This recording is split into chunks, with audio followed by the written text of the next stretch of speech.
பொங்கல் பண்டிகையை ஒட்டி சொந்த ஊர்களுக்கு புறப்பட்ட மக்கள் சென்னை கிளாம்பாக்கம் பேருந்து நிலையத்தில் சிறப்பு பேருந்துகளில் ஏற குவிந்தனர்.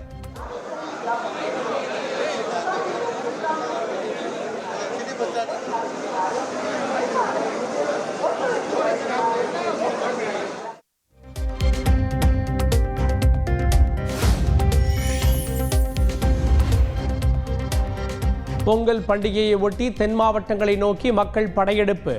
சென்னை ஜிஎஸ்டி சாலையில் கடும் போக்குவரத்து நெரிசல்.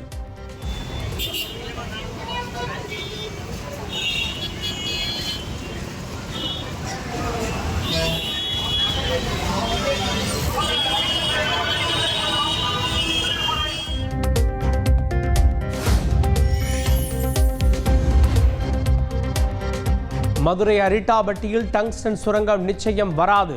போராட்டத்தில் ஈடுபட்டுள்ள பொதுமக்களிடம் பாஜக மாநில தலைவர் அண்ணாமலை உறுதி.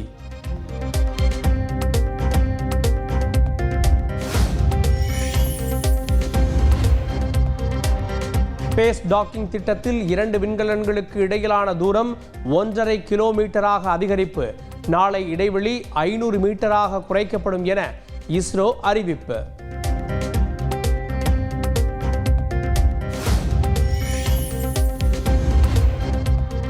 தமிழக வெற்றிக் கழகத்தில் தேர்வு செய்யப்படும் நிர்வாகிகளின் பதவிக்காலம் 4 ஆண்டுகள் மட்டுமே.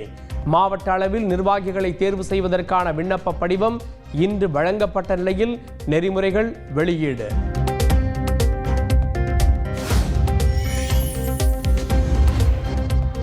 பெண்களுக்கு எதிரான குற்றங்களுக்கு தண்டனையை அதிகரிக்கும் வகையில் சட்ட திருத்தம் அறிமுகம் செய்தார் முதலமைச்சர் மு.க. ஸ்டாலின். பெண்கள் மற்றும் சிறுமிகளுக்கு எதிரான குற்றங்களில் மரண தண்டனை விதிக்கும் வகையில் சட்ட திருத்தம்.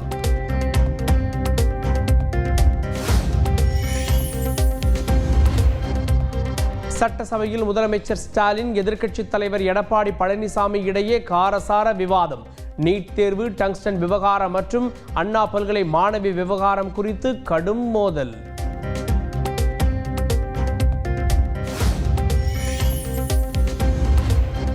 பெரியார் பற்றி சீமான் கூறும் கருத்துக்கள் சமூகத்தில் பதற்றத்தை உருவாக்கக்கூடிய வகையில் உள்ளது. சீமான் மீது கொடுக்கப்பட்டுள்ள புகார் அடிப்படையில் விரைந்து நடவடிக்கை எடுக்கவும் மெட்ராஸ் உயர்நீதிமன்ற மதுரை அமர்வு உத்தரவு.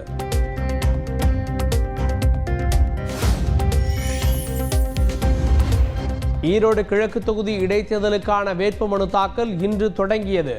முதல் நாளில் 3 சுயேட்சைகள் வேட்புமனு தாக்கல்.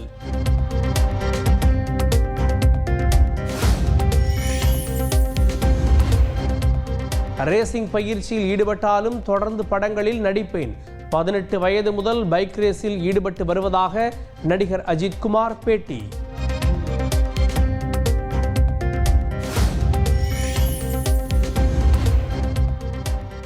தன்னைத்தானே வாடகைக்கு விட்டு ஆண்டுக்கு 69 லட்சம் ரூபாய் ஈட்டும் ஜப்பானியர். சரிவர வேலைக்கு செய்யாததால் பணி நீக்கம் செய்யப்பட்டவருக்கு அடித்த ஜாக்பாட்.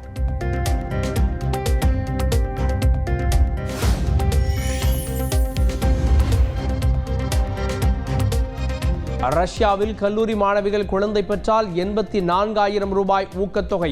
குழந்தை பிறப்பு குறைந்து வருவதால் அரசு அதிரடி.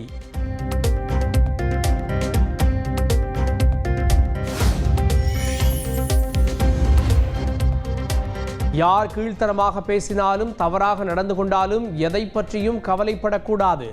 நடிகை நயன்தாரா திட்டவட்டம்.